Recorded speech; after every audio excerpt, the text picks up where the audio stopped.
So I'm Jenn McDaigle. I am running for Lee County School Board District 1. The reason I got into this is because I have a 4-year-old, first of all, who is starting kindergarten. So 2 years ago, I had to start thinking about what we were going to do and where she was going to go and all of that. And then I started to see some of what's happening in the district. So I'm in District 1.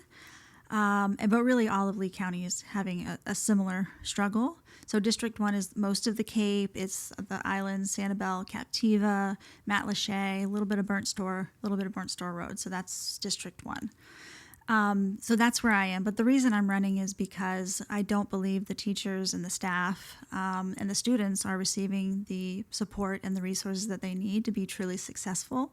And I really want to change that because I want Waverly to have an environment that she can go in where she gets to have the arts and do all the creative things that she loves, but also gets to learn and do all the things that she's really excited about now and not have that snuffed out of her because they're just trying to get her to memorize things to pass a test. Yeah, it's definitely an interesting perspective on success in education and what that looks like. What are the main things that you want to see change and that you see as problematic inside the school district now and the management from a board perspective? Yeah, so probably what I would guess most people would say is along with me, so this isn't going to be like a new answer, but it's just budget transparency. Like nobody knows what's happening with the budget. They talk about legacy spending, which is like, what does that even mean? Huge deficits of money, like the upwards of $50 million in debt after they borrowed 40 plus million from capital funds again this year to pay off that debt. And when you look at the budget, it's very, very vague about what's happening with it. When they have the board meetings, a lot of times they will discuss it beforehand, and then when the board meeting is public, they just will hold the vote and say what they're going to do without us getting to hear, well, what is this about and why have you made this decision? Why are these teachers being let go? What's happened to the money that was supposed to be there for them? Like there's no transparency or visibility into the decisions that the board is making, and we should have visibility into it because we're voting for them. So essentially they work for us as the public. So that's the biggest thing that I would want to change, is to provide transparency in that, because I believe if the budget is better managed, then we can give our teachers what they deserve, the support that they need. We can make sure the exceptional students are not being forced into clustered schools together where they don't belong together, or parents of these children with highly special needs are being forced to drive over an hour away to a school that works for their kids because the budgeting is not being handled properly. One of the biggest questions that I think comes up and gets maybe turned very political is priority in budget as far as fiscal responsibility. And so what would be your goal as far as how to balance appropriate teacher compensation and support with budgetary discretion and fiscal responsibility?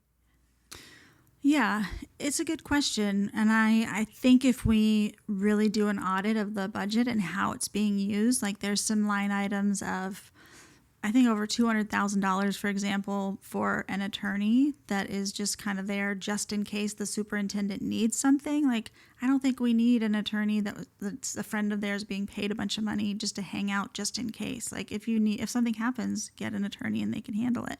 So there's a lot of outside lobbyists are paid a ton of money.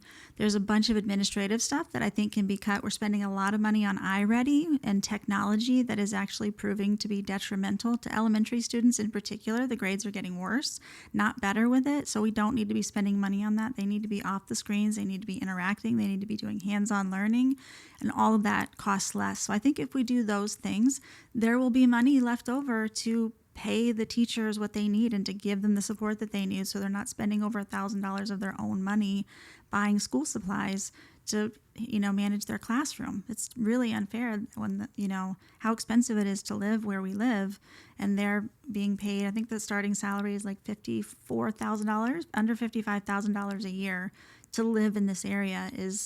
Most of them are having to work multiple jobs, and then they're teaching during the day. They've got to grade grade papers after that. They've got to do lesson plans. There's a whole host of things they do outside the classroom during the day. So then you add a second job onto that, and they don't have everything that they could be bringing to our students available because they're having to work extra jobs. Do you feel like the board, as it currently exists, has enough understanding of what is actually happening inside the teacher experience and the student experience inside schools to really prioritize what needs to be prioritized? Well, listen, I'm not spending every second with the people that are on the board, so I don't know exactly what they're doing, but the sense that I get is that unless it's election time, they're not really spending a lot of time in the schools. Many of them don't even have kids that attend public schools. A lot of them have them in expensive private schools. So doesn't seem like there's a lot of time spent in the schools that isn't for a photo op or something like that. So given what I'm hearing with the people that I'm talking to in the community, I would say no, they're not. They're not living it with their own families, and they're not around enough to see what's really happening and to know what those needs are. And that's why I think they need to be having more than one school board meeting a month, so that there's more time, because people show up and they want to speak, and then you get limited to sometimes 1 minute if there's too many people that need to speak, and then there's no time for them to respond. They just kind of look at you while you're saying stuff to them, and then that's it. You never hear anything about what you've said to them. So I think there needs to be more room for them to listen to the public, listen to the teachers, listen to the students often come in and have things that they're saying, to take that into consideration. If you're not going to go to the places, then give them a space to come to you and talk to you. So, as a concerned parent inside the public school system of Lee County, what does a constructive feedback loop look like for you that you might want to implement inside the board and for transparency with parents? That's a good question. I was thinking about it in terms of the teachers union, because I know that for the last 2 years they have stopped having meetings with the teachers union. So there's been a lot of strife there, and a lawsuit that cost millions of dollars of tax, which probably has something to do with the debt as well, that wouldn't have been needed if they were staying connected to the teachers.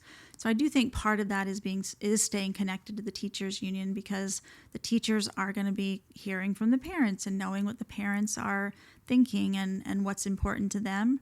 And then I think the other part of that is, if you're around in the schools, you're going to be seeing the parents and coming in contact with them. And again, the board meetings are open to the public, and there is a whole section for public comment that, again, gets cut very short a lot of times.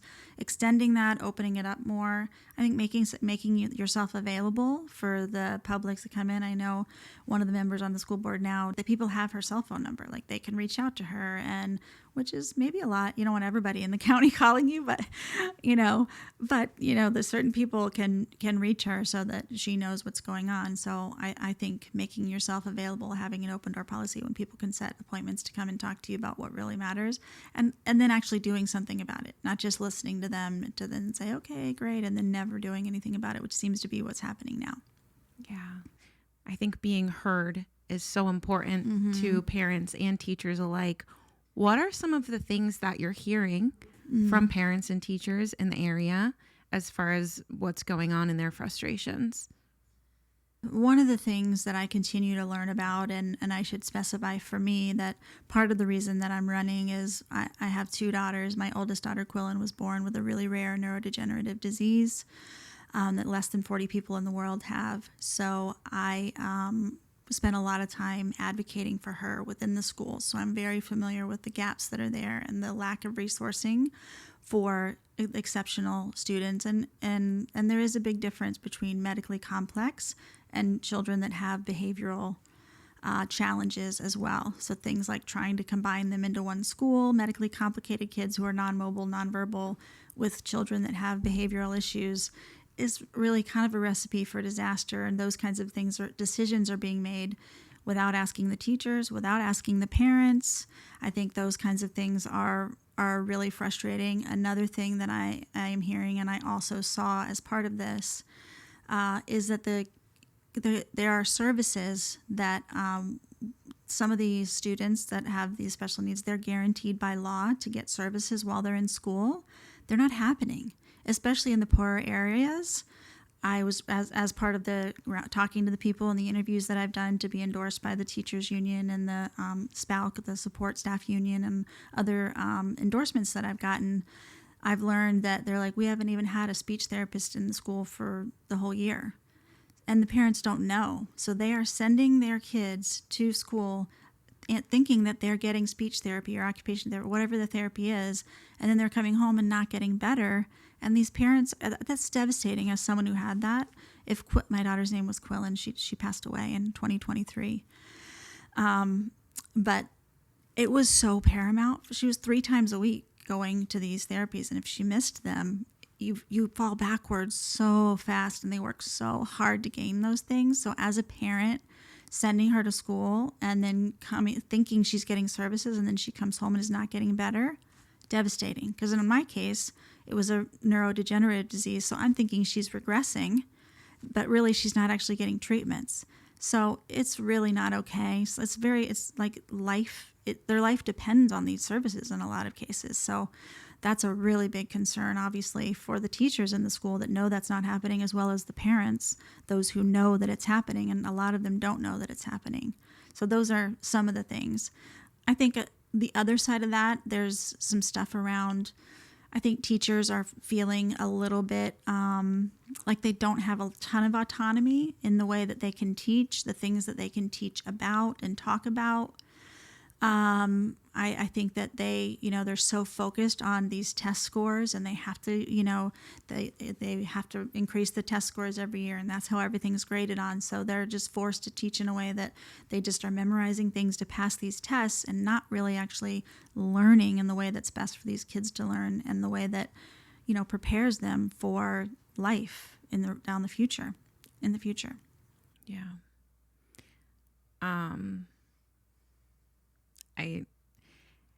When you look at any organization as a whole, there's so much data that says when you support your employees, that outcomes are better, and yet it seems like the priorities of the current school board are sort of the opposite. Is like they're trying to, I guess, build like an administrative infrastructure, and then not supporting the people on the front line.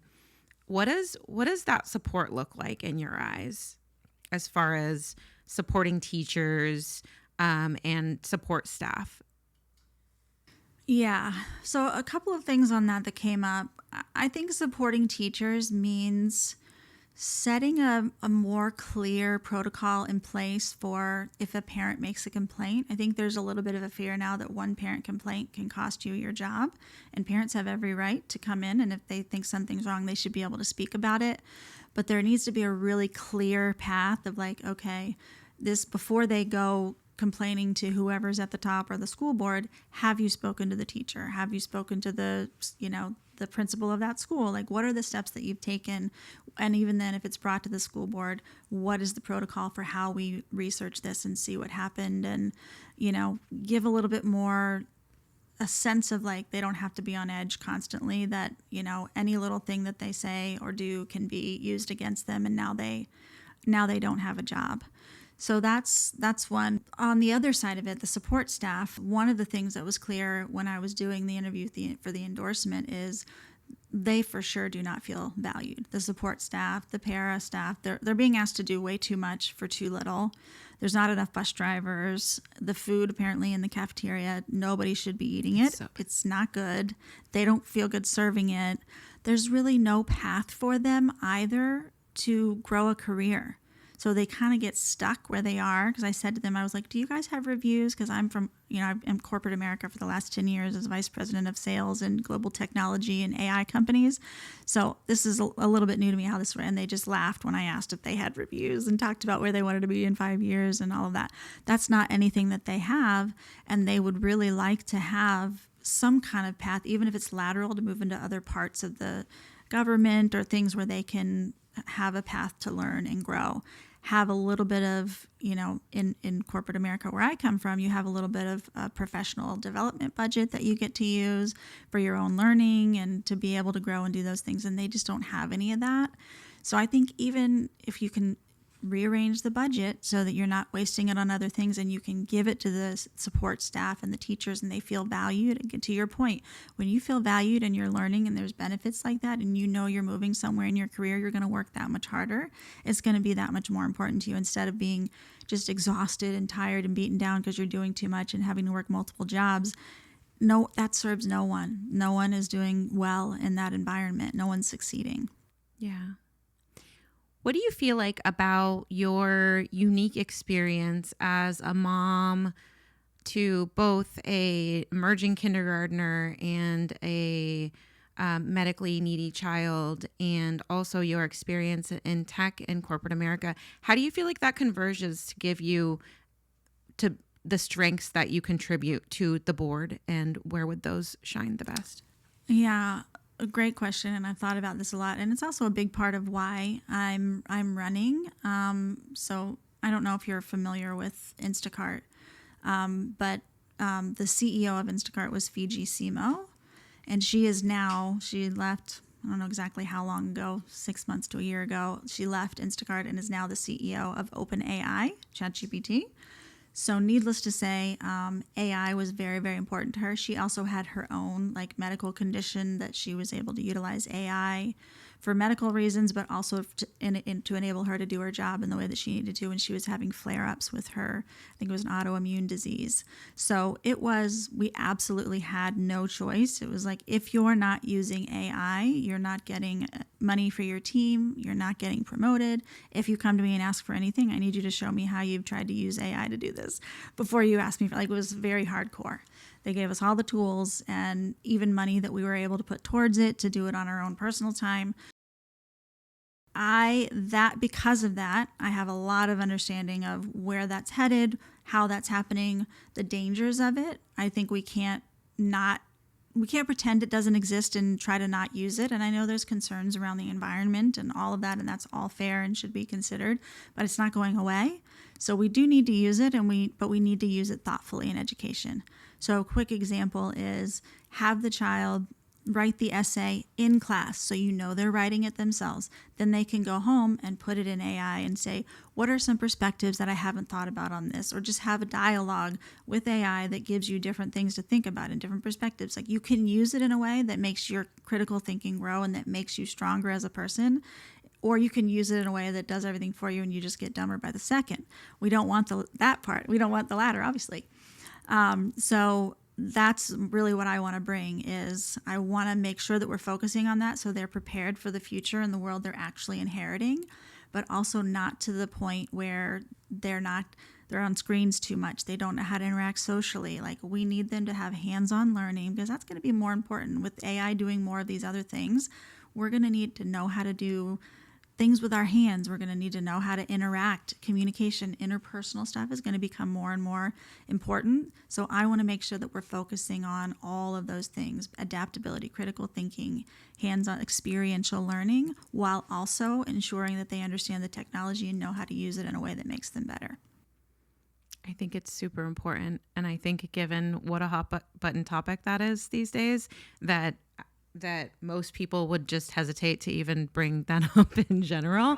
But yeah. I think it's super important. It is. Because it's a very real future that's going to exist. I would love for you to address the people in your district and to tell them what they can expect if you're elected to the school board. So what you can expect from me is I will fight in every board meeting for transparency. I'm going to be fighting on behalf of the students, and my slogan is for every child. And that is very real to me. When I say for every child, that means something different to me than it does to the average person, because I have 2 daughters and they are on either side of the spectrum, and they're both exceptional and special in their own way and have very, very different needs that they need to experience in school. And they both deserve dignity and respect and all of the resources that are needed to them. So when I say every child, I will be fighting on behalf of every child. This is not any kind of political aspiration for me. I don't want to climb the political ladder. I really genuinely don't. Running for office this is the first time I've ever done it, and it's harder than being the vice president of sales at a global company. I'm just going to let you know it's a lot. So, but it's worth it if you can get in and you can make a change and you can make a difference. And that's genuinely what I want to do. I want my remaining daughter and every child in Lee County to have a school that they're excited to go to. My daughter Waverly loves going to school. She can tell you the name of every dinosaur. She can draw them like just by hand. She mixes colors together and does them all. She loves learning her letters. She loves learning all of those things. And I don't want her to be robbed of that. I want her to have a school that she continues to be excited to go to, instead of, as I see kids, as they start to go to school, they don't want to go. They start to hate it, and they just, all of the joy is sucked out of it. And I really want to fight to make sure that we're giving the teachers and the students and the staff all the resources that they need to make this what it needs to be. I want Lee County to be the place where teachers want to come to build their careers and plant their roots and stay here, because we have such a good education system that they want to be part of. Beautiful. Thank you.